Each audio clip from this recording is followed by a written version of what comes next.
No, not really.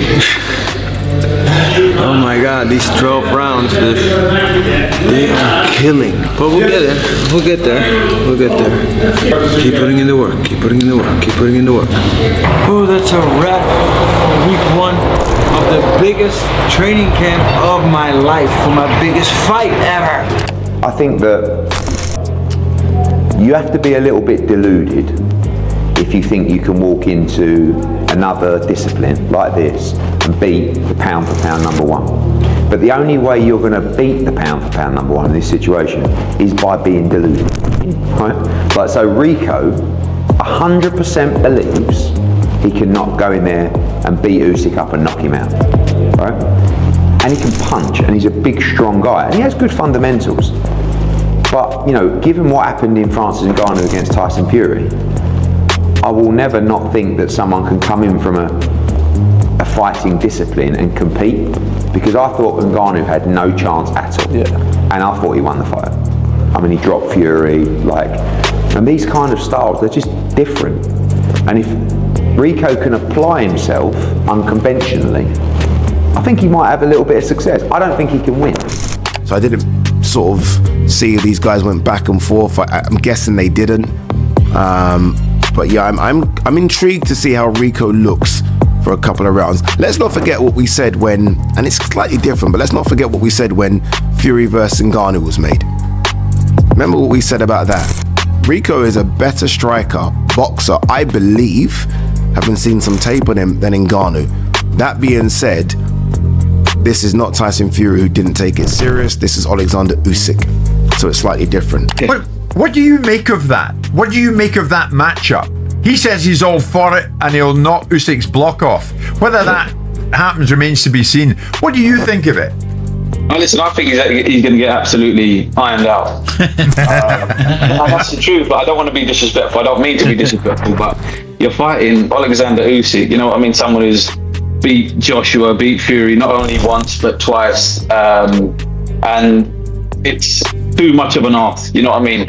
He has got a puncher's chance, we all have, but whether that chance will actually come to fruition, I don't really think it will. The date is locked in. Oleksandr Usyk and Rico Verhoeven are set to collide on May 23, 2026, right in front of the legendary pyramids of Giza. This is not just a boxing match. This is a full crossover spectacle, and it is arriving fast. Now here is where it gets interesting. Rico walks in carrying somewhere between 253 and 270 pounds, which means he has a 30 to 40 pound size advantage over Usyk. Let that sink in for a second. The entire boxing world has its eyes on this one, and fans already know they are about to witness something completely different. A war of styles, a war of power, and nobody knows exactly how it plays out. How is Anthony doing mentally and physically at the moment? I think be better, because little bit I think what I look Anthony good training, but I think doctor say please slowly, not fasting, take your time. Yeah, but physically good, mentality I think good, because we speak every day, we training 2 times. I have to ask about your upcoming fight against Rico. It was a surprise to us to see you take on a kickboxing champion. How did that happen? How did that come about? Yeah, good. Listen, I think it's big. It's real fight. It's real fight. It's a dangerous guy. Yeah, it's a undisputed champion for kickboxing. Yeah, it's a guy. It's a big guy like Hearn, but this is 50% show, 50% fight. But for me, it's 100% fight, because I very serious in the training, my plan, but. Many people wanna show. Almost every boxing expert out there has already thrown their prediction into the ring for this wild and unexpected matchup. So let's kick things off with Oladipo. And honestly, he cannot wrap his head around how different these two sports really are. The gap between kickboxing and boxing is just too wide in his eyes. Now, to be fair, he does give Rico his flowers. He admits the man is fearless, and he has absorbed some serious punishment throughout his kickboxing career. But then he slams the brakes and says none of that experience actually translates inside a boxing ring. For him, the real question is brutally simple. Can Rico genuinely hang with someone like Oleksandr Usyk in a pure boxing match? And the moment he asks it, you can hear the doubt dripping off every word. He even puts Usyk in his personal conversation about the greatest boxers he has ever seen. And honestly, when someone says that, you already know exactly which way they are leaning before they even finish the sentence. Camera guy, there's probably about 4 or 5 people with Usyk, and he just sits down and they're like, okay, let's go. And oh my God, there's one bit in there, yeah, where I said to Rico, tell me why you think you can beat that man. So I'm like, don't tell me, sorry, I said, no, tell Usyk why you think you can beat him. And Rico just kind of stares at Usyk, and he goes down right through Usyk's eyes, like literally looking at Usyk, and says, I'm gonna do this, I'm gonna do that, I'm gonna do this, and Usyk just says, we'll see. And I was like, ooh. And it's the way he said it. Usyk is like, you know, most people, when I ask them to do that, most people are like that. I don't know what it is. Some people don't like to do the staring thing. They're like that. They're kind of like not, you know. Usyk was looking at him like that. We'll see. And I was like, jeez. But then, to be fair to Rico, again, although this isn't his sport, this is a guy that just doesn't lose. He's not used to losing. He's not used to... And that is not even the full picture. In true A-Day fashion, he went straight to the crossover fight comparison playbook and brought up how the whole world slept on Francis Ngannou before he stepped in against Tyson Fury. For a brief moment, it actually sounds like he might hand Rico a similar kind of opportunity. He even goes as far as saying Rico might be a sharper and more technical striker than Ngannou ever was. But then he stops himself and draws a hard line between the two situations, because this is not Fury standing across the ring. This is Usyk, and that single difference changes absolutely everything. In his mind, even if Rico manages to flash some moments of brilliance, it does not matter, because Usyk is not just a better opponent. He is an entirely different category of problem that Rico has simply never faced anything close to before. Sort of see these guys went back and forth. I'm guessing they didn't. But yeah, I'm intrigued to see how Rico looks for a couple of rounds. Let's not forget what we said when, and it's slightly different, but let's not forget what we said when Fury vs. Ngannou was made. Remember what we said about that? Rico is a better striker, boxer, I believe, having seen some tape on him, than Ngannou. That being said, this is not Tyson Fury, who didn't take it serious. This is Oleksandr Usyk. So it's slightly different. Jai Opetaia could not get over the fact that this fight is actually happening at the pyramids, and his bigger point was simple. Promoters are now taking boxing to places nobody ever expected. The way he sees it, this fight proves exactly how far today's promoters will go to create massive events and grab global attention. For Opetaia, that is the real story around this matchup. I'm really excited for this final one. Usyk versus Rico. Did you see that? What's your thoughts? Happening at the pyramid for the heavyweight title too. Bro, think of that. Think of that. You know what I mean? Like, these guys are fighting in Egypt at the pyramids. I didn't even know there was an event thing there. You know what I mean? Like, I thought they just set up a fucking ring at the pyramids and tell them to fight. Like, I'm thinking, and these guys are the same dudes that I'm dealing with. You know what I mean? Like, how can they be put? You gotta think, one of them is putting on a fight night at the fucking White House. And then one of them is putting on a fight night at the fucking pyramids. How crazy is that? It's insane. And then I'm chasing a fucking I just want a unification fight. You know what I mean? Like, if these boys can make these things happen like that, surely they can make, you know what I mean? Like, this is... Johnny Nelson makes it very clear. Usyk has already taken care of every big name out there. Rematches for huge money simply are not happening.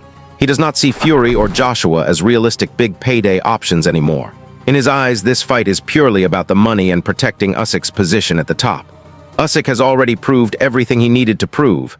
Now the goal is to cash in while he still holds all the power. Nelson is straight about it. This is a business move, nothing more. Legacy has nothing to do with it.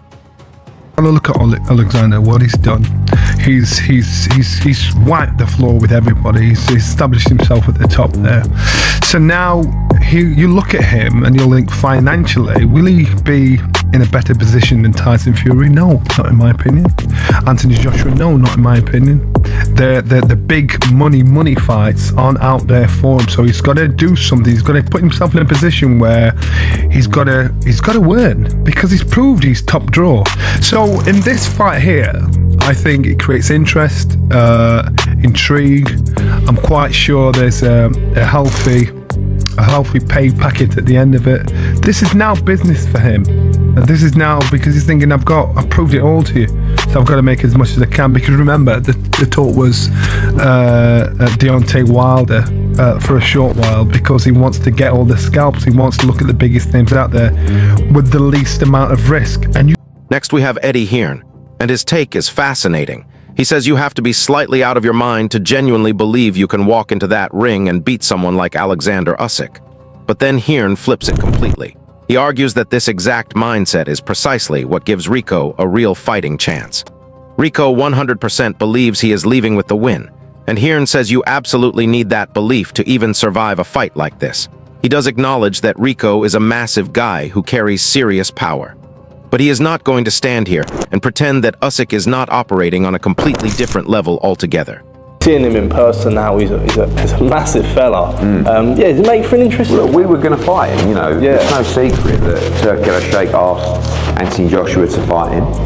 And that was something that may have happened, given, you know, the accident. So I think that you have to be a little bit deluded if you think you can walk into another discipline like this and beat the pound-for-pound number one. But the only way you're going to beat the pound-for-pound number one in this situation is by being deluded. Right? Like, so Rico 100% believes he cannot go in there and beat Usyk up and knock him out. Right? And he can punch, and he's a big, strong guy, and he has good fundamentals. But, you know, given what happened in Francis Ngannou against Tyson Fury, I will never not think that someone can come in from a fighting discipline and compete, because I thought Ngannou had no chance at all. Yeah. And I thought he won the fight. Listen up. Hearn's making a serious point here when he brings up Rico taking on absolute monsters like Usyk or going after Joshua back in the day. He thinks it's wild, straight up crazy. But here's what makes Rico different. He's got that stone-cold mindset. Zero hesitation. He'll walk into the ring against anybody. That's the thing Hearn actually loves about him. Real respect there, but loving the attitude. That doesn't change how Hearn sees this match playing out. Not even close. Wade Plemens broke down this fight and boom, he puts Usyk in a totally different stratosphere. This guy's not your average heavyweight. The technical skill? Unmatched at heavyweight, not someone you catch slipping. Plemens says, sure, it's boxing. Surprises happen. But does he believe Rico's got a real shot? Nah, not his actual take. The real issue, the WBC belt, he keeps circling back. Why? Because putting that title on this fight disrespects legitimate contenders. Real talk, part of him wants Rico to pull it off. Not because he thinks it'll happen, but to force boxing to wake up. A shock like that would blow the doors open on how dangerous these crossover title fights really are.